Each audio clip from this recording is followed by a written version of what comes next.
Assalamualaikum warahmatullahi wabarakatuh. Perkenalkan, nama saya Jody Agung Pamungkas dari Prodi KPI 2B dengan NIM 2012-11041. Di sini saya akan menyampaikan materi prinsip-prinsip dakwah dari buku Hadis Dakwah yang dibuat oleh Bapak dosen Sarbini. Di sini saya akan menyampaikan prinsip-prinsip dakwah. Dakwah yang baik adalah dakwah yang dibangun di atas prinsip-prinsip dasar yang benar. Prinsip dakwah menjadi pedoman dasar dalam pelaksanaan dakwah di lapangan. Prinsip-prinsip tersebut diturunkan dari Al-Quran dan praktik dakwah yang dilakukan oleh Nabi Muhammad, sahabat, tabi'in, dan ulama. Sebagai generasi penerus dan aktivis dakwah pada masa sekarang, sudah sepantasnya belajar dari kesuksesan dari para pendahulu dalam menjalankan prinsip-prinsip dakwah. Meskipun problem dan tantangan dakwah pada masa sekarang berbeda dengan generasi sebelumnya, namun prinsip-prinsip dakwah yang diterapkan tetap relevan untuk dikembangkan pada masa sekarang. Persoalannya, bagaimana kita menetapkan prinsip-prinsip dakwah yang ada tersebut disesuaikan dengan kondisi dan situasi dakwah yang akan diterapkan. Menurut Abdul Basit, prinsip-prinsip dakwah Islam antara lain: 1. Tidak ada paksaan dalam penyebaran dakwah Islam. 2. Dakwah dimulai dari diri sendiri. 3. Dakwah diselenggarakan menggunakan rasionalitas. 4. Dakwah ditujukan untuk semua umat manusia dan melepaskan diri dari fanatisme.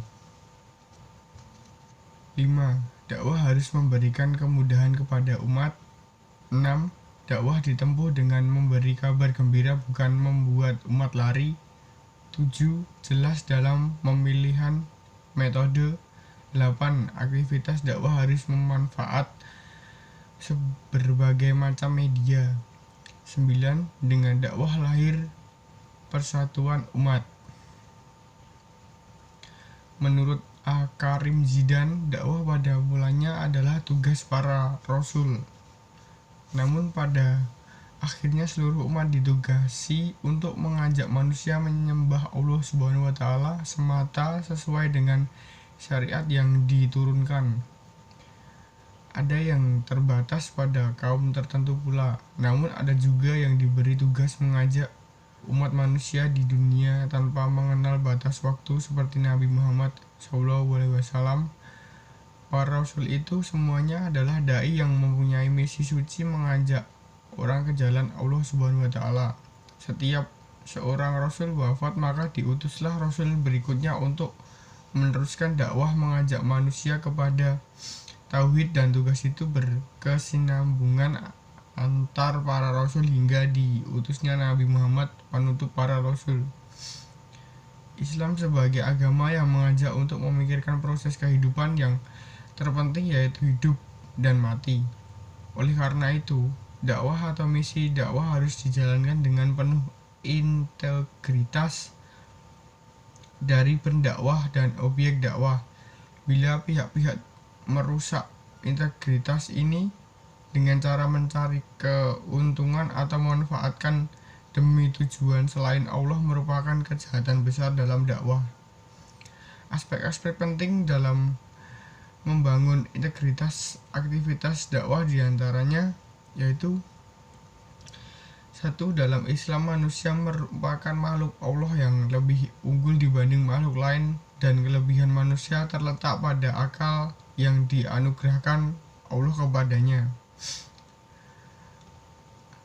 Akallah yang membuat manusia memiliki kebudayaan dan peradaban yang tinggi. Begitu penting peranan akal dalam kehidupan manusia. Maka kedudukan akal sangatlah penting dalam berdakwah. Kalau menelaah Al-Quran dan hadis sebagai sumber ulama materi dakwah, di samping wahyu, akal memiliki peranan yang besar dalam Islam. Dakwah Islam merupakan ajaran untuk berpikir, berdebat, dan berargumen. Dakwah Islam tidak bisa disikapi dengan sinis. Dakwah harus disampaikan sesuai dengan akal pemikiran yang bisa dibuktikan secara rasional. 2. Semua manusia tanpa mengenal batasan sedikit pun, Islam memandang bahwa semua orang memiliki kewajiban untuk mendengarkan bukti dan menerima sebuah kebenaran. Islam mengandung ajaran-ajaran yang berlaku untuk semua tempat dan zaman. Karakteristik dan kualitas dasar ajaran Islam yang mengandung nilai-nilai universal antara lain berkaitan dengan tauhid, etika, moral, bentuk dan sistem pemerintahan, sosial, politik dan ekonomi, partisipasi dan demokrasi, keadilan sosial, perdamaian, pendidikan dan intelektualisme, etos kerja, lingkungan hidup, dan sebagainya.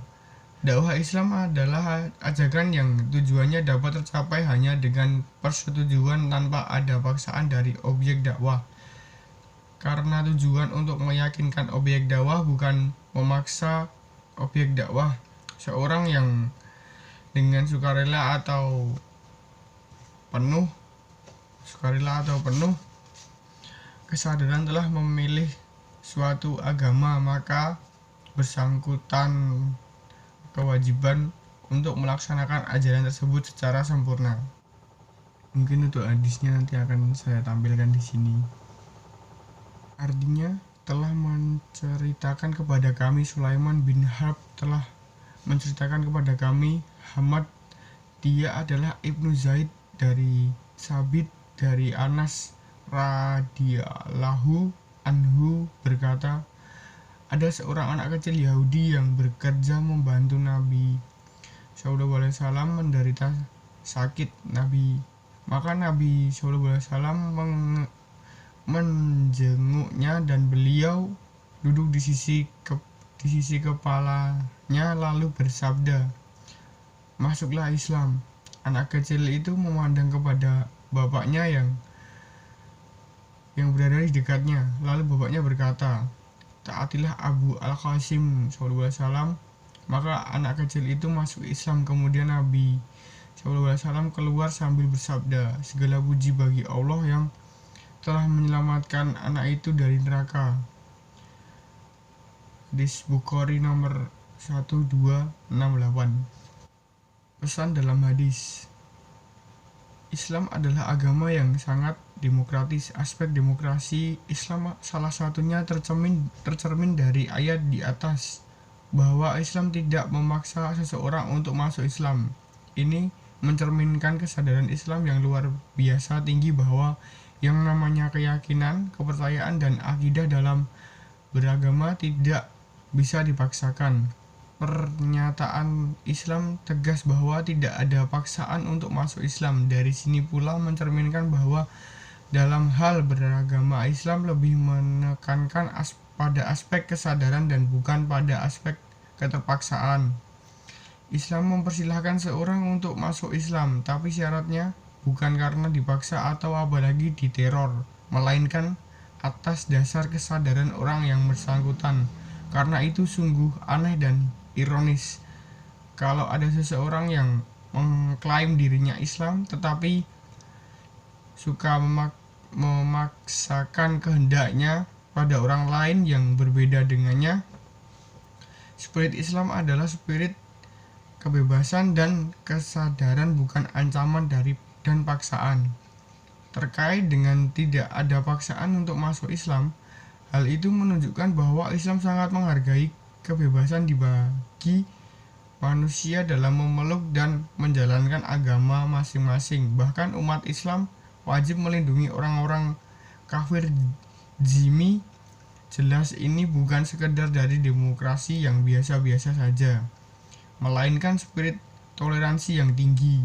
Tidak dibolehkannya melakukan pemaksaan dalam agama ini bisa dianggap wajar karena Allah sendiri memosisikan manusia sebagai makhluk berakal.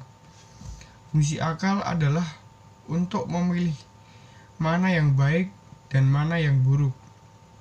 Dengan akalnya itu, manusia bisa menentukan pilihan agama mana yang terbaik buat dirinya, sehingga dengan bekal akal ini Allah sendiri memberikan kemerdekaan kepada manusia untuk menentukan agamanya, asalkan dia sendiri bertanggung jawab dengan pilihannya itu.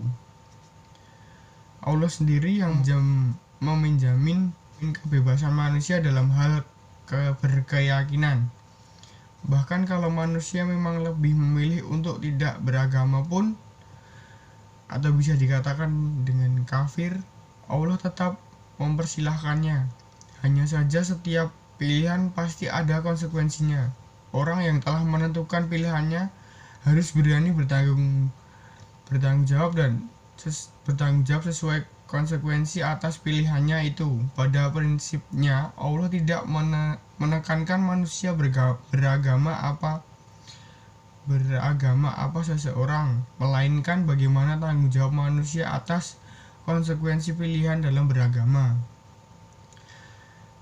Toleransi dan tidak memaksakan agama sendiri ini pun telah dicontohkan Nabi Muhammad SAW pada saat di Madinah. Nabi menyusun piagam Madinah bersama umat agama lain untuk menjamin kebebasan beragama. Dalam pasal 25 piagam Madinah disebutkan bahwa orang-orang Yahudi Bani Auf adalah salah satu umat dengan kaum muslimin. Orang-orang Yahudi bebas berperang kepada agama mereka dan kaum muslim bebas berpegang kepada agama mereka, termasuk pengikut mereka dan diri mereka sendiri. Bila di antara mereka ada yang melakukan aniaya dan durhaka, maka akibatnya akan ditanggung oleh dirinya dan keluarganya. Pasal 37 menjelaskan orang-orang muslim dan Yahudi perlu bekerja sama dan saling tolong-menolong dalam menghadapi pihak musuh. Jadi, melalui ayat di atas, tidak diragukan lagi bahwa Islam adalah agama yang menekankan semangat toleransi dan kemerdekaan dalam hal beragama. Menurut Quraish Shihab dalam tafsir Al-Misbahnya, bijaksana dalam bahasa Al-Quran adalah hikmah, yaitu sesuatu yang bila digunakan diperhatikan akan mendatangkan kemaslahatan dan kemudahan yang besar, serta menghalangi terjadi mudarat atau kesulitan yang besar atau lebih besar. Pengertian ini diambil dari kata hakamah yang berarti kendali, karena kendali menghalangi sesuatu mengarah ke arah yang tidak diinginkan atau menjadi tidak terkendali. Wujud dari hikmah bisa berupa memilih perbuatan yang terbaik. Mereka yang dapat memilih yang terbaik dan sesuai dari dua hal yang buruk pun dapat disebut hikmah, sedangkan pelakunya disebut dengan hakim. Sehingga dapat dikatakan bahwa hikmah merupakan sebuah pengetahuan atau tindakan yang bebas dari kesalahan atau kekeliruan. Tahir Ibn Asyur menggarisbawahi bahwa hikmah adalah nama himpauan segala ucapan atau pengetahuan yang mengarah kepada perbaikan keadaan dan kepercayaan manusia secara kesinambungan. Berdasarkan beberapa pengertian yang telah tersebut di atas, kita dapat memahami bahwa hikmah merupakan bentuk dari sikap bijaksana. Selanjutnya, terkait dengan tema bab ini, dalam berdakwah juga diharuskan dengan hikmah atau bijaksana. Al-Wahidi menerangkan bahwa ayat ini diturunkan setelah Rasulullah SAW menyaksikan jenazah 70 sahabat yang syahid dalam perang Uhud, termasuk Hamzah, paman Rasulullah. Adapun Al-Qurtubi menyatakan bahwa ayat ini diturunkan di Makkah ketika ada perintah kepada Rasulullah SAW untuk melakukan gencatan senjata dengan pihak Quraisy. Cendekiawan yang memiliki pengetahuan tinggi diperintahkan menyampaikan dakwah dengan hikmah, yakni melalui dialog dengan kata-kata bijak atau dengan tingkat kepandaian mereka. Lain hal dengan kaum awam. Dakwah bisa menggunakan mauizah, yakni memberikan nasihat dan perumpamaan yang menyentuh jiwa sesuai dengan taraf pengetahuan mereka yang sederhana. Sedangkan ahli kitab dan penganut agama-agama lain, cara yang dipakai dalam berdakwah adalah melalui jidal atau perdebatan dengan cara yang terbaik, yaitu dengan logika dan retorika yang halus, lepas dari kekerasan dan umpatan. Dalam konteks ini adalah ilmu, termasuk ilmu agama, metode berpikir yang membantu menakluk analisis dan jiwa yang tulus. Dalam hal ini ditemukan pesan Rasulullah SAW agar dalam berdakwah tidak bertele-tele. Selain itu, sikap lemah lembut juga harus diperhatikan dalam berdakwah, sebagaimana penjelasan dalam surat Tata ayat 43-44 yang menyampaikan peringatan kepada Fir'aun dengan kata-kata yang lebih lembut. Nabi Muhammad teladan bagi semua umat, termasuk dalam hal dakwah.